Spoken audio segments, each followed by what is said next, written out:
Bienvenue sur la chaîne, histoire d'avoir peur. Si la vidéo t'a plu, n'hésite pas à t'abonner et liker. La nuit était tombée, enveloppant la forêt d'un voile d'obscurité. Je marche le long d'un chemin étroit, le sol boueux collant à mes bottes.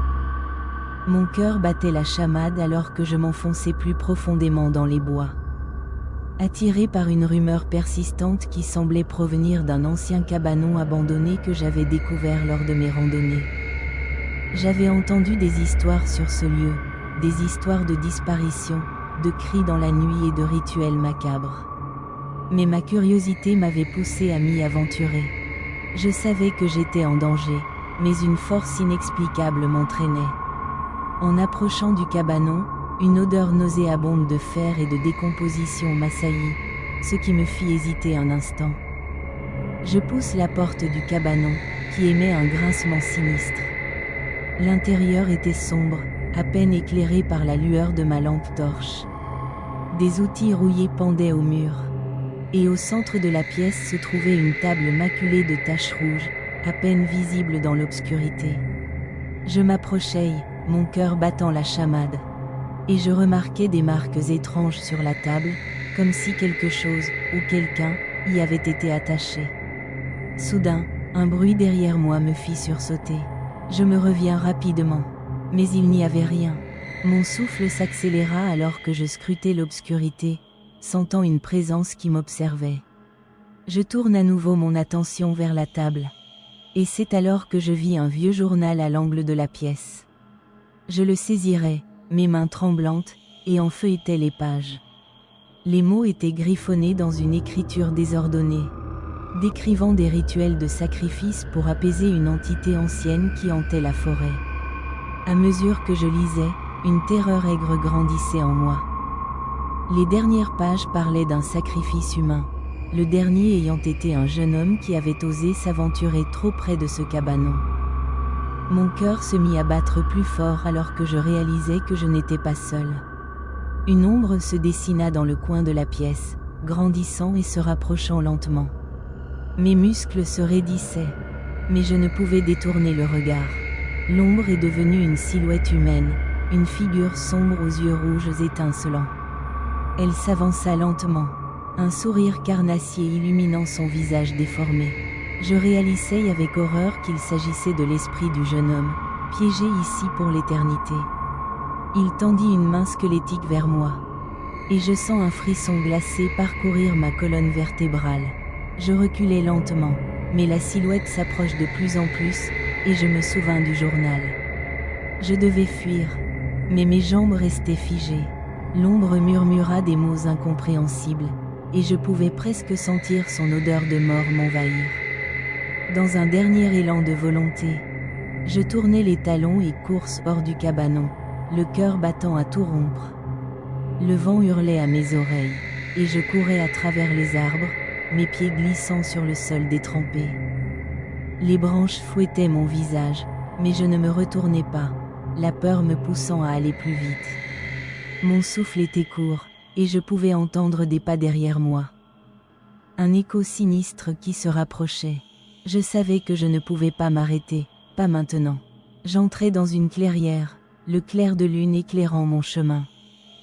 Je vis alors une silhouette se dresser devant moi, bloquant ma route. C'était lui, l'esprit, plus menaçant que jamais, avec des éclats de sang sur son visage. Je me retournai pour fuir dans une autre direction, mais je me heurtai à une autre silhouette. La panique s'empara de moi alors que je réalisais que j'étais encerclé.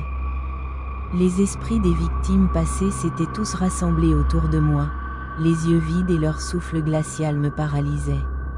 Je comprends alors que ma curiosité m'avait conduit à ma perte. Dans un petit village, au cœur de l'hiver, une boîte mystérieuse arrive sur le pas de la porte de Sophie, une jeune fille de 10 ans. La boîte était ornée de motifs anciens et marquée par un nom. Dahlia.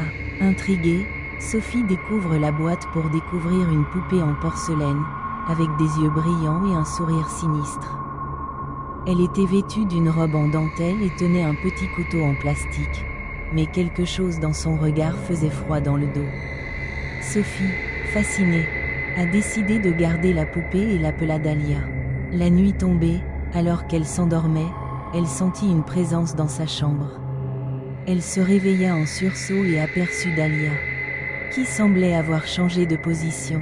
Ses yeux, autrefois innocents, brillaient d'une lueur maléfique dans l'obscurité. Les nuits suivantes, Sophie fit des cauchemars terrifiants. Dans ses rêves, Dahlia se déplaçait librement, courant après elle avec son petit couteau, riant d'une façon dérangeante. Chaque matin, Sophie se réveillait en sueur. Mais elle ne pouvait se résoudre à se débarrasser de la poupée. Un soir, alors que Sophie jouait dans sa chambre, elle remarqua un bruit étrange venant de la poupée. Le doux sourire de Dahlia semblait s'élargir, et la poupée murmura « Je veux jouer, Sophie ». La peur s'empara de Sophie, mais elle se force à répondre « Je ne veux pas jouer », se refuser de faire exploser la colère de Dahlia. La poupée se leva soudainement, révélant des griffes acérées. Sophie, paralysée par la terreur, observe Dahlia se diriger lentement vers elle. La poupée se mit à parler d'une voix grave et déformée. « Tu m'appartiens maintenant, et je suis affamée. » Sophie réussit à se réveiller. Mais elle n'était pas au calme. La poupée avait disparu de son lit. Elle la chercha frénétiquement dans la maison, mais Dahlia était introuvable. La nuit suivante, elle entendit des cris venant de la cuisine. En s'approchant, elle vit Dahlia, debout sur la table, en train de dévorer un morceau de viande crue, laissant des traces de sang sur la nappe. Terrifiée, Sophie réalisa que la poupée ne se contentait pas de jouer. Elle se nourrissait de chaises humaines. En panique, elle courut vers la porte, mais Dahlia se retourna rapidement. Ses yeux brillants de rage. « Tu ne peux pas fuir, Sophie. Je suis ta seule amie. » Les jours passèrent, et les événements étranges continuèrent.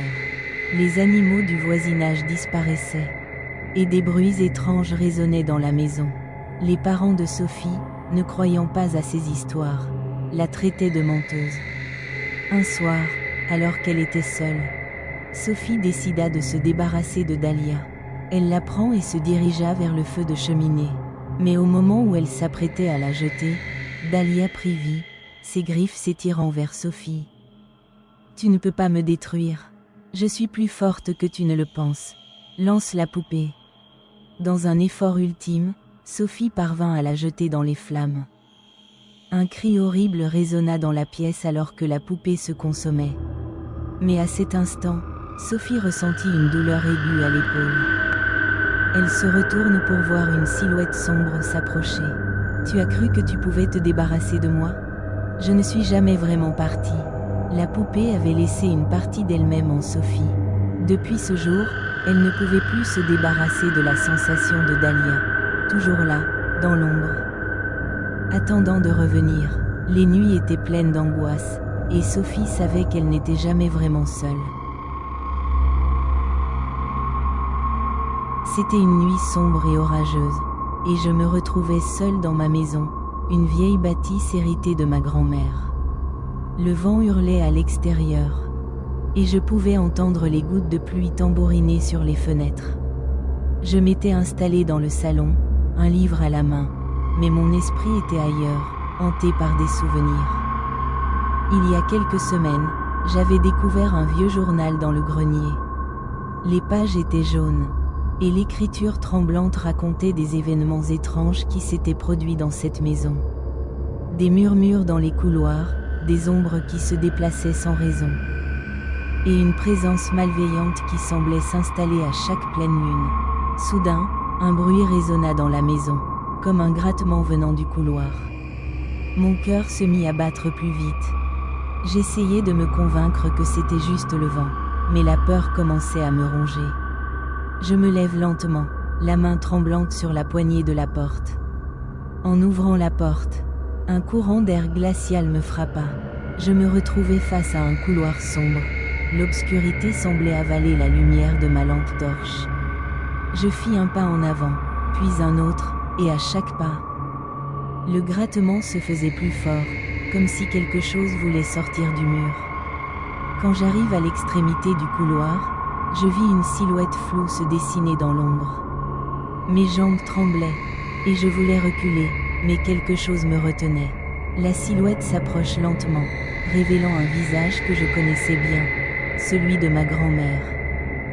Mais avec des yeux vides et un sourire terrifiant. Elle murmura mon nom d'une voix glaciale, et tout à coup, je me rappelai les derniers mots du journal. Il ne faut jamais les laisser entrer. Je réalisais que la maison avait gardé un secret, et maintenant, il voulait que je le rejoigne. Avec un cri, je tournai les talons et courais vers la sortie. Le cœur battant, mais les ombres semblaient se référer sur moi.